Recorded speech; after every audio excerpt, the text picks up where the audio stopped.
Hello ka-smile, good morning sa lahat. Assalamualaikum sa lahat ng mga Muslim na nanonood ng video na to or mapapadaan ng video na to.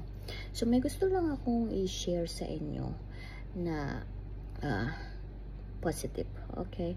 Yung nangyari sa akin kahapon, okay, nasa nagpunta ako ng Lulu Hypermarket, isang supermarket sa Abu Dhabi, UAE, okay? So, habang nakapila ako sa counter, di ba syempre madaming tao dun, madaming nag-groceries. So, habang nakapila ako, may lalaki sa unahan ko na siguro siya, Hindi or Indiano. Medyo may edad na, mga 50 or something, turning 60 siguro siya. Pero, siya, hindi siya parang uugod-ugod or what. Bas, napansin ko na yung hawak niya, wala siyang karta. Hawak niya lang yung mga items niya, siguro mga 5 items. Tapos, lumilingat-lingat siyang ganun. So, parang may nakalimutan. Niisip niya kung saan niya iiwan yung 5 items kasi parang gusto niyang bumalik or kuhanin yung items. Tapos tinanong ko siya, sabi ko, may nakalimutan ka ba? But did you forget something? Just keep your items, sabi ko sa sa cart ko. So ayun, nilagay niya, sabi niya oo. So tama nga, may nakalimutan siya. Tapos yung pagbalik niya, alam mo yung nakalimutan niya, isda. Okay, bumili siya ng isda.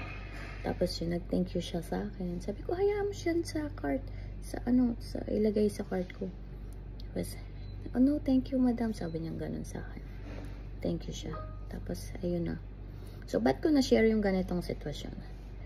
So, gusto ko lang malaman nyo na ang act of kindness, hindi lang siya pang money or hindi lang sa pagbibigay ng pera.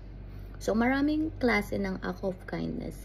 So, this time, yung act of kindness na ginawa ko is yung hinayaan ko siya na ilagay yung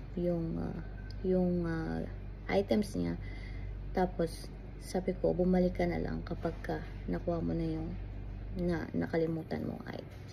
So, walang gamit na pera or something. But act of kindness when it comes to, pag may nanghingi sa'yo ng tulong na ganito na pakisuyo na makikilagay or something na bantayan yung gamit or items sa simpleng location set up sa groceries or supermarket. Huwag kang mahiyang magbigay ng ng tulong na ganon, 'di ba? So, iyon yung isa sa magandang nangyari kahapon sa akin. So, na-share ko lang yung ganon. So, yun lang guys, kung nakarelate ka or kung nagustuhan mo yung video na to, please don't forget to like and share. Thank you.